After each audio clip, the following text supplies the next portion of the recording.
So for the lighting class that I'm taking in college, we were tasked with creating a 1 to 3 minute mini documentary. Now, it needed to have a 3-point lighting interview type setup and then some B-roll to go along with it. Now, the main thing that our professor wanted us to focus on was with the B-roll, making sure that you just get correct exposure using the Blackmagic camera app on your phone and kind of learning false color and getting correct exposure for your shots.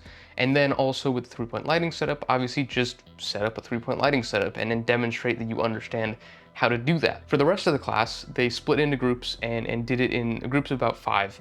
However, the week that this project was being done was the same week that I was going to Dallas for the Rocket League World Championship. So I was actually not able to do this as part of a group.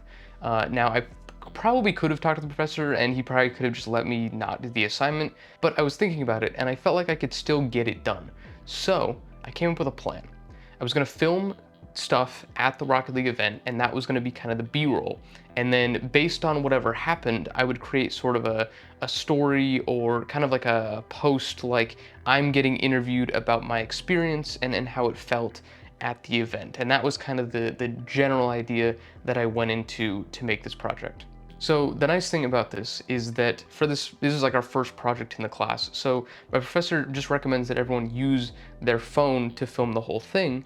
Now, obviously, I felt like for the interview part, I could use my camera, but obviously when I'm traveling to Dallas, if I don't have to bring my camera, that's very nice. And so this was gonna be really the first chance for me to use my iPhone as like a real like travel camera, which is a big reason as to why I actually switched and got the new iPhone 15 because it has ProRes video and that is just super, super nice to have in something that I always carry with me so I'm not having to take a camera on, my trips and stuff. So I knew instantly, perfect, I can use this to get the footage. And I figured for the most part, it wasn't gonna be as good as my camera, but I could get it pretty close. And I'll talk about the results of the footage a little bit later. But the biggest thing was that he wanted us to use this Blackmagic camera app, which is entirely free. And it's super nice because I already use Blackmagic cameras, so I'm very familiar with the ecosystem, and I'd already been using this app before for other stuff. And so it's super nice to use, and it really made things just look a lot better. My footage turned out a lot better because I was able to use this. And because I was able to use this, I was also able to record ProRes internally. So the only rigging I did to this was I added an ND filter on top of it. But for the most part, I was just able to use my stock iPhone to get a lot of that B-roll footage. So initially for like the interview setup, I was just gonna use my bedroom as the backdrop, and I really wanted to try and to shape the light essentially to make the background really dark, and then you couldn't see the background and you couldn't really tell what was behind me. But the problem is I have kind of a small room and a lot of the walls are white. So anytime I set up lights, and especially when I needed a 3-point lighting setup where I've got 3 lights, there's too much light. It was bouncing off the walls, it was lighting up the room, it was too much and I couldn't really control it. So I decided to throw up a backdrop, which was just my bed sheet turned inside out. And I basically had that on 2 light stands. I then mounted the back like hair light on one of those stands that I used for the backdrop, and then I had my fill off to the side and then my key opposite of that. With the actual interview itself, the way I recorded it was I did like 1 take from that first angle and then a 2nd take from the closer angle because I just didn't have 2 cameras. I could have tried to set up my iPhone as like the wide camera and then use this as the close-up, but I feel like matching the 2 like that when you're talking like the exact same setup might not have been the best. I could have tried it, but I felt it was easier to just do the interview in like 2 takes and then cut it together because I already knew I was gonna need to edit it a lot because I recorded probably about 5 or 6 minutes of an interview and I needed to get the video down to 3 minutes. So I knew it was gonna be heavily edited anyway, and as long as I talked about basically the same things in both takes, it was gonna be able to cut together pretty well. Now, one other thing was we were also supposed to have 1 creative shot in the film, and so what I kind of decided to do was sort of recreate my perspective and me like being at the event just using lighting, and that was kind of my thing. That was going to be my like creative thing, and I figured that was perfect because not only could I use lighting, which was kind of the whole point of the project, but I could also get some really creative and really unique shots. So for that, I basically still used this key light that I'm using right now, and I'll show the setup on screen right now, but it was a key light and then two like back lights that matched the colors of the arena as they were in the grand finals with G2's colors and BDS's colors. And I think this setup turned out really, really good. I loved the colors, and as I've said in other videos, I love working with like RGB lights and colorful lighting. So I was super, super happy with how these shots turned out. I was also able to use my diopter for the close-up on the eye and the close-up on my chest, which kind of gave it this weird, like, not weird distorted look, but it just really looked super nice, and I was really happy with how those shots turned out. Now, for the actual editing of this project, it really wasn't anything super crazy.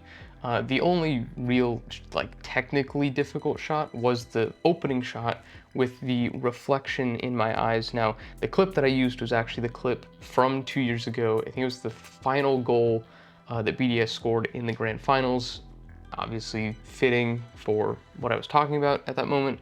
And that shot was just a basic like tracking shot in After Effects.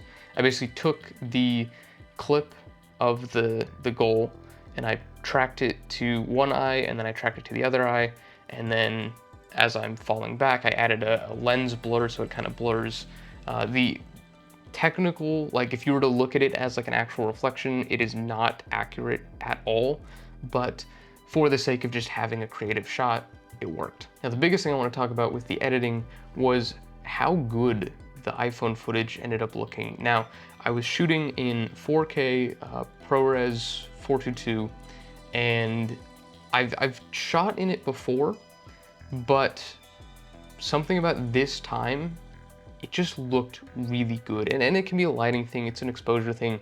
It can also be a story thing. You know, when the shots just really fit into the story, they can really look just super, super good. Another thing I made sure to try and do for the most part, but there still were shots where I did it, was not zooming in with the iPhone. This one does have the 3 lenses, so you get the like normal 24, I think there's a 50, and then like a 70 or an 85 or something, but the cameras are lower and lower quality the more you zoom in, because yes, there are different sensors, but you're getting, I don't know what the megapixel count is, but the megapixel count on the 24 mil is better than the 50, and then the 50 is better than the 75. So you kind of just are losing quality the more you zoom in. So I tried to not do that as much as possible. But even on some of the shots where I did, I found I was still able to get very clean, very good looking footage. I noticed that a lot of the digital noise that was in the footage kind of went away when I color graded, and it wasn't even from using like a noise reduction or anything. It was just the color grading itself just kind of took it away. And I think that's just the contrast and removing details in a way in the shadows and stuff, which is where most of the noise is.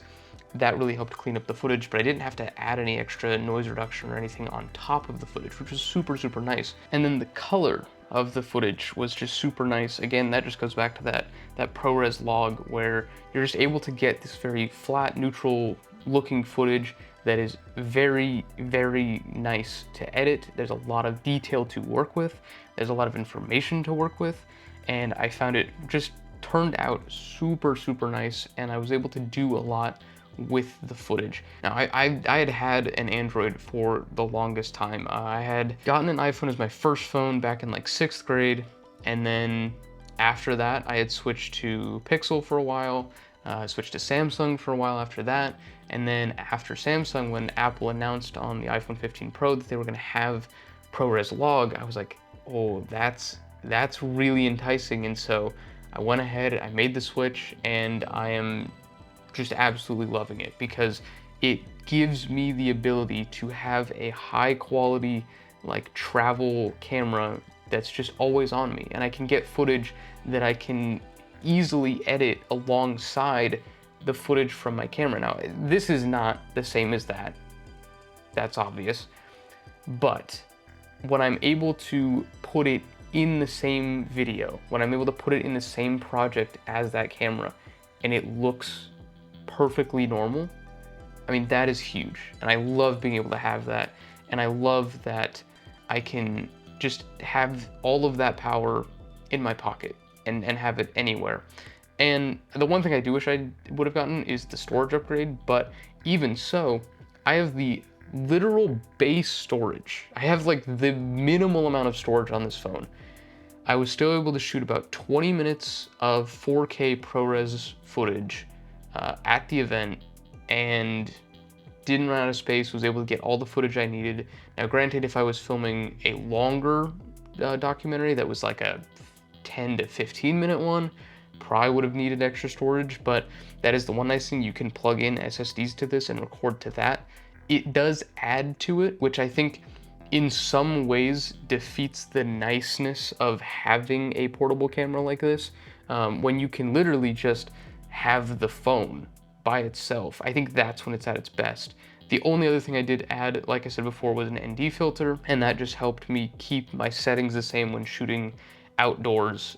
That way I wasn't having to change my shutter speed to kind of match that, which is a big thing because when you can have full manual control, I think that's also the biggest thing about this.